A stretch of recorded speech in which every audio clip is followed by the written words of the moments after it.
bora mergulhar num dos debates trabalhistas mais importantes da história recente do Brasil. A discussão sobre o fim da escala 6 por 1, sabe? Aquela em que se trabalha 6 dias para folgar só um. Pois é, ela está chegando num momento que é, assim, decisivo. Imagina só, como seria a nossa semana com 3 dias de descanso? É uma pergunta que começou meio de leve na internet e que agora, olha só, está no centro de uma discussão nacional. Está forçando todo mundo a repensar a própria ideia de trabalho. E não é mais só uma ideia não, já tem data marcada, 2026. É o ano em que uma votação importantíssima vai acontecer lá no Congresso e ela pode simplesmente virar de cabeça para baixo a semana de trabalho como a gente conhece. Mas para a gente entender de verdade o que essa votação significa, é fundamental dar um passo atrás e ver como esse debate saiu das redes sociais e foi parar lá nos corredores do poder, em Brasília. Pois é, o palco está montado.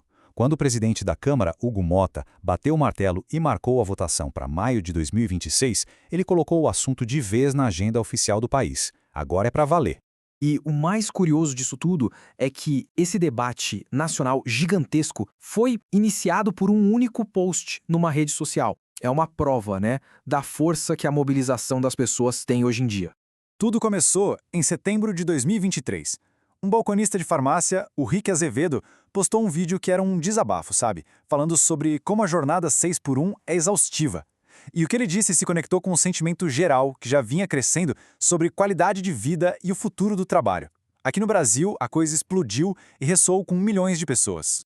E esse vídeo, que viralizou, rapidinho se transformou no movimento Vida Além do Trabalho. Ele ganhou uma força impressionante, com uma petição pública que, olha só, passou de 2 milhões de assinaturas. É muita gente.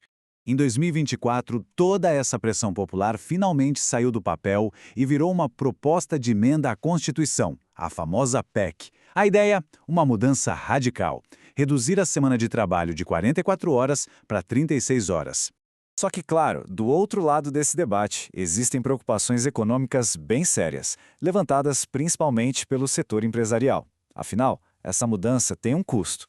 A Fecomércio de São Paulo, por exemplo, fez as contas, e a estimativa deles é que a proposta original do jeito que está poderia aumentar o custo da mão de obra em, pasmem, até 22%. É um aumento bem considerável. Já a Confederação Nacional do Comércio calculou outra coisa, que para compensar a redução de horas seria preciso contratar quase 1 milhão de novos trabalhadores. Haja gente no mercado, né? Seria um desafio e tanto. E uma análise do banco BTG Pactual foi ainda mais direta ao ponto. Eles projetaram um impacto anual de mais de 20 bilhões de reais para as empresas. É muito dinheiro. E esse impacto não seria igual para todo mundo, não. Um estudo do próprio Ministério do Trabalho mostra que alguns setores, como o agropecuário e o comércio, por exemplo, sentiriam um aumento de custo bem acima da média nacional, que ficaria em torno de 4,7%. Então, com essas duas forças enormes em jogo, de um lado a vontade popular e do outro a preocupação com a economia, quais são as propostas que estão, de fato, sendo debatidas lá no Congresso? Basicamente, o ponto crucial é a diferença entre duas propostas. De um lado tem a PEC, que é bem ambiciosa, com aquele modelo de 4 dias de trabalho por 3 de folga, e do outro tem um projeto de lei, um PL, mais moderado, que oficializaria o modelo 5 por 2. A grande diferença? Um projeto de lei tem um caminho bem mais rápido para ser aprovado. E essa diferença é fundamental, porque, olha, alterar a Constituição com uma PEC é um dos processos mais difíceis que existem na nossa política. Precisa de um consenso político muito, mas muito grande mesmo. Vamos dar uma olhada, então, nesse caminho cheio de desafios que a proposta tem que percorrer para virar lei, especialmente com a pressão de um ano eleitoral batendo na porta. Uma PEC, gente, precisa passar por várias etapas complicadas. Primeiro, ela é analisada em 2 comissões diferentes, e só depois é que vai para o plenário principal, para a primeira de 4 votações que são necessárias. É uma maratona. E o calendário eleitoral é o que manda no jogo. Agosto de 2026 é quando começam as campanhas, e isso, na prática, congela quase tudo no Congresso. Por isso que o mês de maio é visto como o prazo final, o agora ou nunca, para essa votação acontecer. Tá, mas no fim das contas, por que isso tudo importa tanto? É só pela questão óbvia de ter um dia a mais de folga? O que está em jogo de verdade com essa decisão?